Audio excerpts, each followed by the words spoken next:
Hoje venho falar-vos de histórias e se calhar vou pedir para nos imaginarmos assim todos em círculo, assim, sentados no chão, na relva, na erva.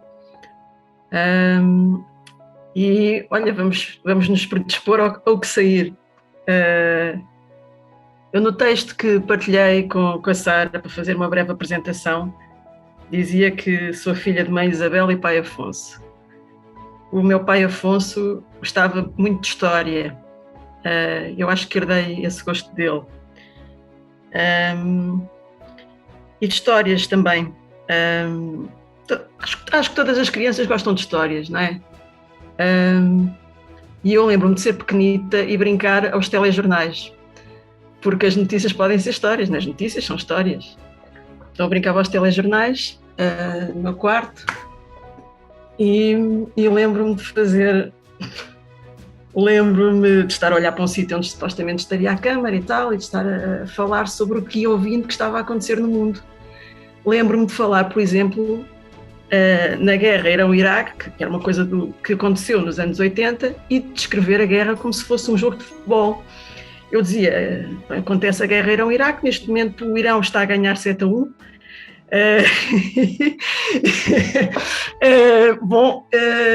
Isto demonstra que eu sou de Sporting, não é? Isto demonstra que eu sou de Sporting e eu acho que a bandeira do Irão é verde, portanto havia aqui alguma coisa que me fazia pensar que havia ali alguma coisa. E já agora, quem é que é de Sporting aqui? Pá, eu gostava de saber, porque nunca se fala de bola neste grupo, pá, e uma, duas, três, 4, são uns poucos, pá, há muita velhacaria aqui, de certeza. Mas somos poderosos, pois. E então, desde pequena que eu ouvia as histórias da minha avó, histórias antigas, muitas delas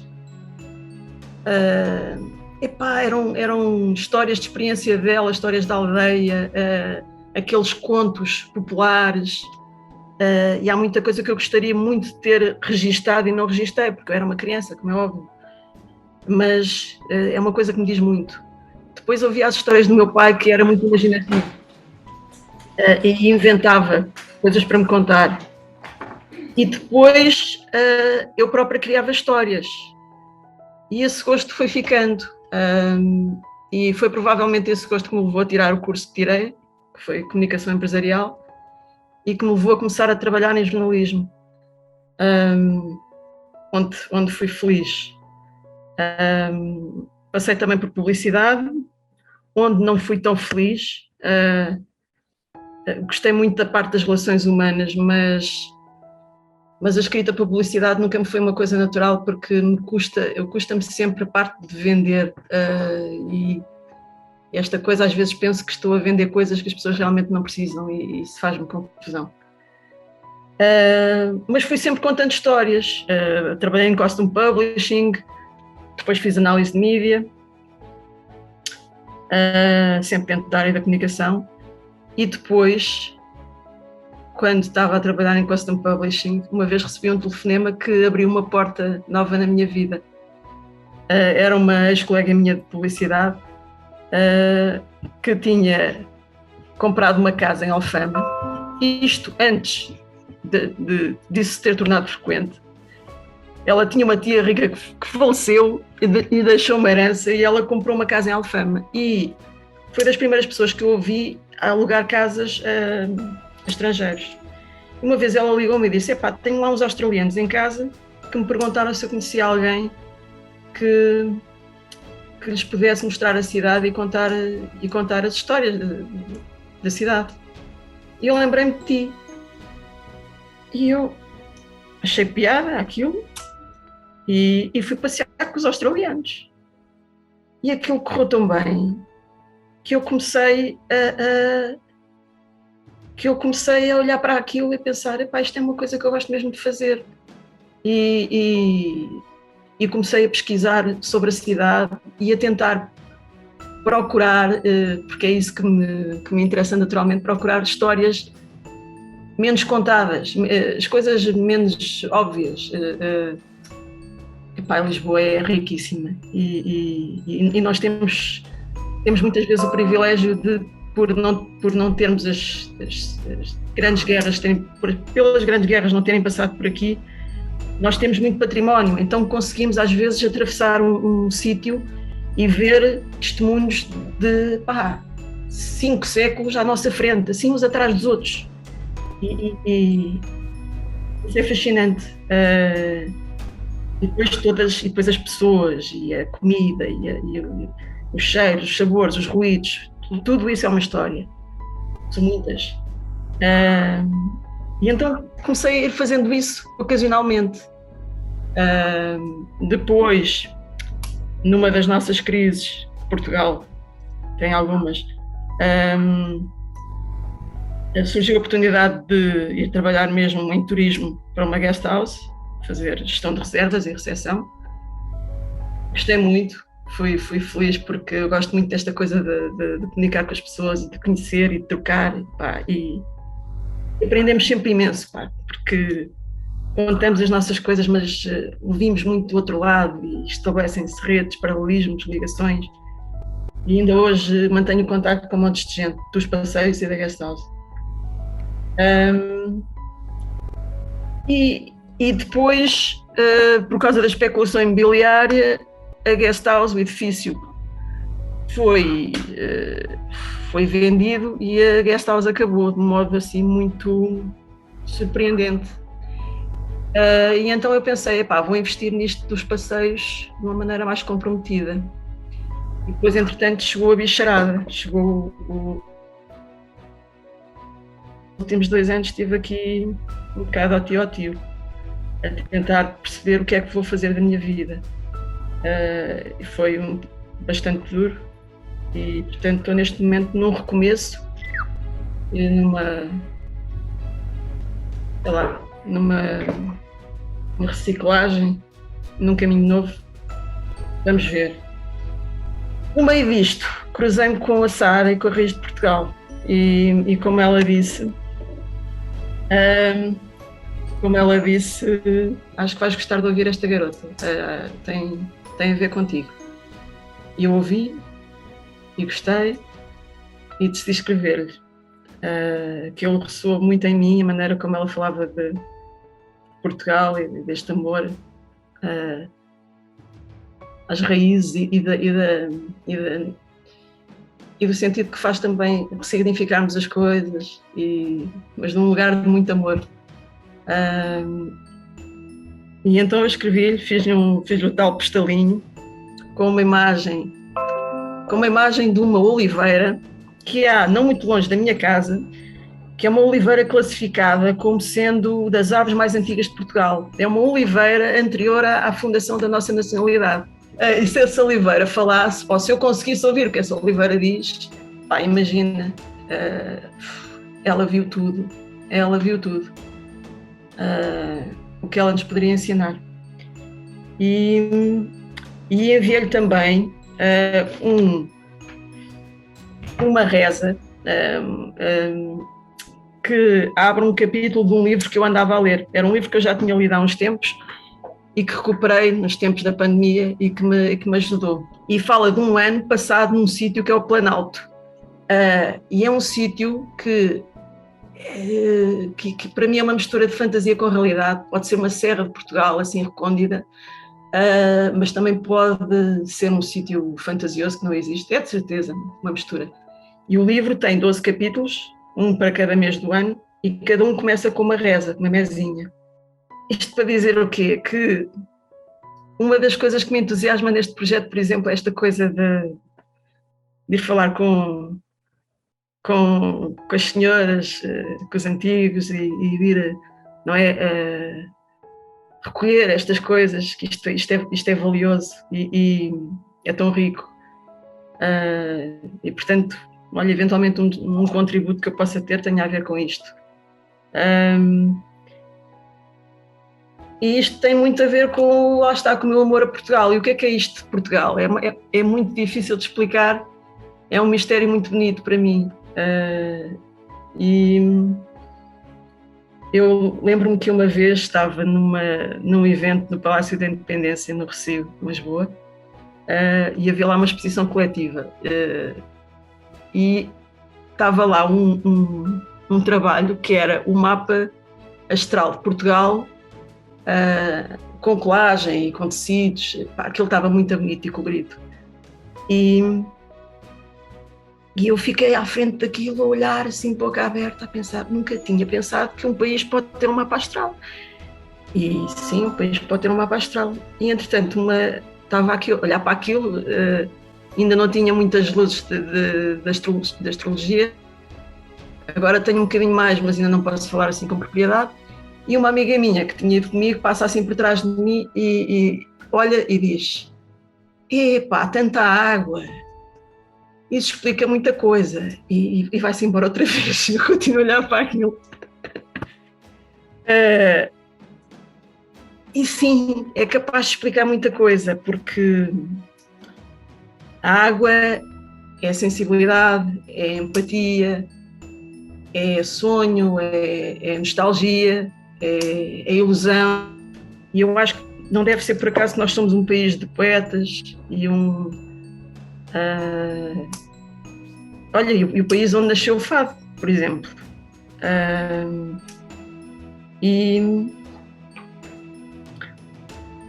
Isso faz-me lembrar a partilha da Sónia, da grande Sónia da Invicta, que deve saber falar. Nós temos duas grandes Sónias, e acho que são as duas lá de cima, acho eu, mas a grande Sónia da astrologia saberá dizer coisas com mais propriedade do que eu relativamente a este assunto. E ontem partilhou o Ó Gente da Minha Terra, cantado pela Marisa, que há muita gente que não sabe que tem letra da autoria da Amália. Foi a Amália que escreveu aquilo. A Amália não era apenas uma grande intérprete, era também uma grande letrista. E acho que o que fez a Amália ser grande era que ela sentia e vivia aquilo que cantava, fosse escrito por ela ou escolhido por ela, de um modo tão verdadeiro que se fundia com o fado. Portanto, ela e o fado são a mesma coisa. Isso é brilhante, e por isso é que ela se tornou o símbolo que é. Houve um momento curioso na carreira dela, importante também, e que deu muito que falar, que foi quando ela cantou Camões, o que na altura foi considerado uma escandaleira, uma heresia. Quem é que és tu para tocar no Camões? Portanto, é um bocado... foi polémico na altura, mas aquelas criaturas têm muito a ver uma com a outra e têm muito a ver com aquilo que nós somos, e por isso se tornaram símbolos do que somos, não apenas pela componente épica das coisas. Não, há ali um património sentimental que eu acho que tem muito a ver com esta água toda e com este património sentimental que é o próprio país. Então a Amália cantava: foi por vontade de Deus que eu vivo nesta ansiedade, todos os ais são meus, que é toda a minha saudade, não é? Isto é tudo muito intenso, muito sofrido, muito apaixonado. Mas eles não são só isto é muito, mas eles não são só isto, eles têm um outro lado, por exemplo, também, um lado bem-humorado, solar, irónico, que eu até gostava de partilhar convosco. Pois, eles eram brincalhões, irónicos e solares mesmo quando os amores não corriam bem. Às vezes não eram, não é? Mas às vezes conseguiam ser. O Camões diz assim: pus os meus olhos numa funda e fiz um tiro com ela, às grades de uma janela. Uma dama de malvada tomou os seus olhos na mão e tirou-me uma pedrada, com eles ao coração. Armei minha funda então, pus os meus olhos nela. Trape, quebro-lhe a janela. Acho delicioso. A Amália, por seu lado, sobre amores que não correm bem, diz assim: joguei às 5 pedrinhas, perdi todas as jogadas. Quando vi que tu não vinhas, pedrinhas eram pedradas. Papoila, grito de cor, tanto trigo te quer bem.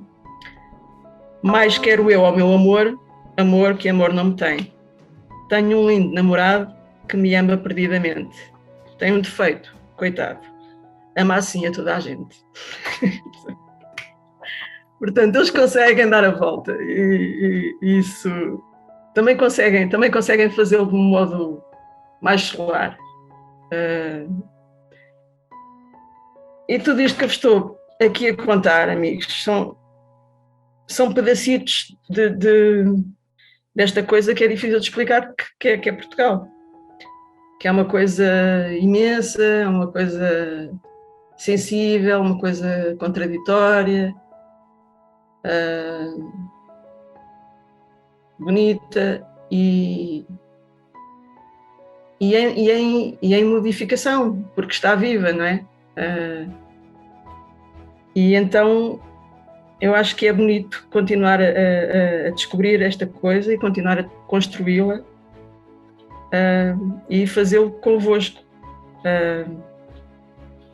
Que fazer parte aqui da Raiz e deste espaço, o Sonho em Movimento, tem sido um privilégio para mim, embora às vezes o faça assim de um lugar mais retirado. Mas pronto, este é um bocadinho da minha história, um bocadinho da história das minhas histórias e de como eu vivo Portugal e de como eu estou aqui convosco. O que é que te leva a ter essa curiosidade e esse gosto pela escuta das histórias do povo? Onde é que isso apareceu em ti? Eu acho que provavelmente tem a ver com a minha avó, com toda aquela sabedoria que ela tinha, de um modo muito vivo e curioso. A minha avó era uma pessoa muito, muito curiosa, sabes? Ela foi com um ano para o Brasil, com os pais dela, e voltou para Portugal com 18 anos. E a minha avó cresceu a ter contacto com gente de todo o mundo e era uma pessoa de uma mente muito aberta. Depois, quando regressou, é capaz de ter encontrado um território mais fechado, mas era uma pessoa cheia de curiosidade. E eu acho que ela, pelas coisas que contava, embora pronto, ela tenha morrido quando eu era pequena ainda, pelas coisas que contava, despertou-me essa curiosidade também. Portanto, eu acho que a origem desse gosto é capaz de ter estado nas histórias que ela me contava. Mas eu gosto muito de pessoas, portanto, eu sinto-me em casa a sentar-me com alguém e a ouvir, e a registar, e a absorver, para depois devolver. Quero aproveitar para vos contar uma história que já vibra no meu coração há muitos anos, que é um grande desejo de tornar uma parte do projeto Raiz Portugal um projeto de investigação, um projeto de resgate das memórias. Isso fará com que exista um grupo de pessoas neste grande grupo que se vai criar e que vai gerar várias áreas e especialidades, mas vai haver um grupo de pessoas que terá vontade inata de querer de viajar pelo país para fazer esses registros, não só através de conversas, o levantamento das mesinhas, o levantamento das histórias, o levantamento das cantilenas, e eu até vejo a médio e longo prazo que haja uma espécie de canal de comunicação, que pode ser até um canal de TV, não faço ideia, ou até mesmo uma rádio, mas falta-nos um canal, e eu acredito que Raiz de Portugal seja esse canal, criado por várias pessoas, onde nós vamos deixar registado as mesinhas, as bruxarias, os credos, o que é que aquela senhora fazia quando o outro tinha aquela doença, e isso tudo ficar e começar a ser registado. Para mim é um grande desejo, já tenho muitos anos, mas eu sei que mais uma vez que não iria e que não vou fazer isso sozinho. E essa é uma das minhas áreas de desejo máximo, ou seja, há coisas que eu espero ao longo do processo deixar de fazer porque não vibra totalmente comigo, faz parte do desejo de ver o projeto a crescer, mas não é o que está a vibrar, e esta área vibra realmente comigo e é uma das coisas que eu quero fazer. Então espero que este grupo se vá encontrando, eu já reconheço algumas dessas pessoas no grande grupo que estamos a criar, e que nós tenhamos realmente a força e a iniciativa de começar a pôr isso em prática, porque isso faz-nos sentir vivos. Eu já fiz isso com a Marta, já fiz isso com o Edgar, no Dia dos Reis, e é incrível, é mesmo incrível estar no meio das pessoas, beber da tradição e documentá-la, seja para que canal for e como for, mas nós vamos ter essa criatividade para saber como fazer isso, para acima de tudo assegurar que a história fica dentro deste grande coração que é Reis Portugal, que assume-se como o guardião também da memória portuguesa, não é? Eu acho que vou terminar aqui com um poema que foi escrito por uma senhora que era professora, escreveu livros infantis, chama-se Maria Rosa Coasso, e este poema foi musicado pelo Estrovante. Eu enviei esta música à Sara, antes dela, acho eu. E esta música tem a ver com a Sara, tem a ver com o Reis de Portugal, e também tem a ver com, acho que um bocadinho com a fase da vida em que eu estou a encontrar-me agora. Eu depois envio-vos para o WhatsApp o link com a música mesmo. Vou-vos ler a letra. E diz assim: junto destes olhos eu sou testemunha, que a ternura nasce por coisa nenhuma, semente de nada. Dentro destes olhos espero a madrugada. Espero a madrugada, espero o dia novo. Junto destes olhos, reis do meu povo. Por coisa nenhuma, semente de nada. Junto destes olhos espero a madrugada. Espero a madrugada, espero o dia novo. Junto destes olhos, esperança do meu povo. Por coisa nenhuma, semente de nada. Junto destes olhos, espero a madrugada. E é assim, meu povo. Um abraço. Termina em grande. Muito obrigada, Marta. Lindo, lindo, lindo. Até já. Até já a todos. Obrigada.